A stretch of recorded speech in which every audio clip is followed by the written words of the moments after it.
നല്ല ഗ്രിൽഡ് സ്രാവിനെ കഴിച്ചിട്ടുണ്ടോ? അല്ലെങ്കിൽ പോട്ടെ, ഫ്രിൽഡ് സ്രാവിനെ കഴിച്ചിട്ടുണ്ടോ? കഴിക്കാൻ പോയിട്ട് കാണാനും കൂടി എളുപ്പമല്ല. കാരണം ഇവ സമുദ്രത്തിന്റെ 400 മുതൽ 4200 അടി വരെ താഴ്ചയിൽ കഴിയുന്നവയാണ്. ഈ സമുദ്രത്തിനടിയിലേക്ക് ആഴങ്ങളിലേക്ക് പോകുമ്പോൾ കാണാൻ പറ്റുന്ന ജീവികൾക്കെല്ലാം ഒരു വിയേർഡ് ലുക്ക് ആയിരിക്കും അല്ലെ?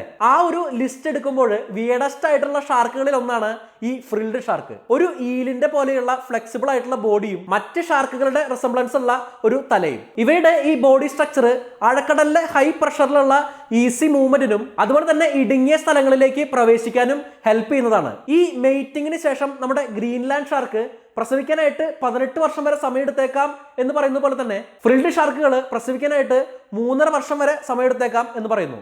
ആഴക്കടലിലെ തണുത്ത അന്തരീക്ഷമാണ് ഈ പതുക്കെയുള്ള വളർച്ചയുടെ കാരണം എന്ന് വിശ്വസിക്കപ്പെടുന്നു. ഈ ഫ്രിൽഡ് ഷാർക്കുകളെ ലീവിംഗ് ഫോസിൽസ് എന്നും പറയാറുണ്ട്. കാരണം ദിനോസർ കാലഘട്ടത്തിലെ സ്രാവുകളുടെ പല ഫീച്ചേഴ്സും സവിശേഷതകളും ഫ്രിൽഡ് ഷാർക്കിലും കാണാൻ കഴിയുന്നുണ്ട്. നമ്മൾ സാധാരണ കണ്ടിട്ടുള്ള സ്രാവുകളിൽ നിന്ന് ഫ്രിൽഡ് ഷാർക്കിന്റെ പല്ലുകള് 25 നിരകളിലായിട്ട് 300ഓളം പല്ലുകള് ഷാർക്കിന്റെ വായിലേക്ക് ഇൻവേർഡ് ആയിട്ടാണ് അല്ലെങ്കിൽ ബാക്ക്വേർഡ് ആയിട്ടാണ് പോയിന്റ് ചെയ്തിരിക്കുന്നത്. വായ്ക്കുള്ളിലേക്ക് പ്രവേശിക്കുന്ന ഇരയ്ക്ക് യാതൊരു കാരണവശാലും ഒരു തിരിച്ചുപോക്കില്ല ശശി. ഇവയ്ക്ക് ഫ്രിൽഡ് ഷാർക്ക് എന്ന് പേര് വരാൻ കാരണം സാധാരണ സ്രാവുകൾക്ക് 5 പെയർ ചെകിളകളാണ്, ഗിൽസ് ആണ് ഉണ്ടായിരിക്കുക. ഫ്രിൽഡ് ഷാർക്കിന് ഇത് 6 പെയറാണ്.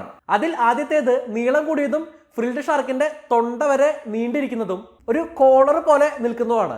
ഈ ചെകിളകളുടെ അറ്റം പുറം ഭാഗത്തേക്ക് പ്രൊജക്ട് ചെയ്ത് കിടക്കുന്നതാണ്. ഇത് ഒരു അരികുകളുള്ള ഫ്രിഞ്ചഡ് അല്ലെങ്കിൽ ഫ്രിൽഡ് അപ്പിയറൻസ് നൽകുന്നു. ഈ ഫ്രിൽഡ് ലിസാർഡ് എന്ന് വിളിക്കുന്ന പോലെ ഫ്രിൽഡ് ഷാർക്ക്